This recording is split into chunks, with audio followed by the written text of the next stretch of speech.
টাকা পাচারের অভিযোগে ৮ আওয়ামী লীগ ব্যবসায়ী গ্রুপের নাম। আওয়ামী লীগ সরকার আমলে দেশ থেকে ব্যাপক পরিমাণ টাকা পাচারের তথ্য উঠে এসেছে। এই টাকা বিদেশে পাচার করা হয়েছে আওয়ামী লীগের ঘনিষ্ঠ ৮টি বড় ব্যবসায়ী গ্রুপের মাধ্যমে।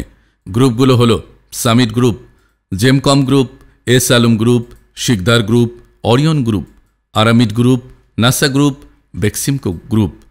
এই গ্রুপগুলোর মাধ্যমে টাকা পাচার হয়ে যুক্তরাষ্ট্র, যুক্তরাজ্য, সুইজারল্যান্ড, ব্রিটিশ ভার্জিন আইল্যান্ড, সংযুক্ত আরব আমিরাত, Cyprus, Canada, Malaysia, Singapore, Thailand, Slovakia, Saint Kitts and Nevis, Isle of Man সহ পৃথিবীর বিভিন্ন দেশে বিনিয়োগ করা হয়েছে। পাচারের মাধ্যমে সৃষ্ট সাম্রাজ্য। এই টাকা পাচারের মাধ্যমে বিদেশে বড় বড় সম্পত্তি গড়ে তোলা হলেও বাংলাদেশ থেকে এর কোনো লাভ পাওয়া যায়নি, বরং এসব লুটে করা টাকার বিশাল ব্যবসা সাম্রাজ্য গড়ে তোলা হয়েছে। গ্রুপগুলোর মালিকরা বিভিন্ন দেশে নাগরিকত্ব গ্রহণ করেছেন এবং এসব তথ্য দেশের মধ্যে গোপন রাখা হয়েছে। গোয়েন্দা তদন্তে উদ্ঘাটিত তথ্য। সম্প্রতি একাধিক দেশি বিদেশি গোয়েন্দা সংস্থার তদন্তে এসব পাচারের ভয়ঙ্কর তথ্য উঠে এসেছে। বিশেষ করে ব্যাংক লুট, সরকারি প্রকল্পের অর্থ আত্মসাৎ এবং রাজস্ব ফাঁকের মাধ্যমে বিদেশে টাকা পাচারের বিষয়টি সামনে এসেছে।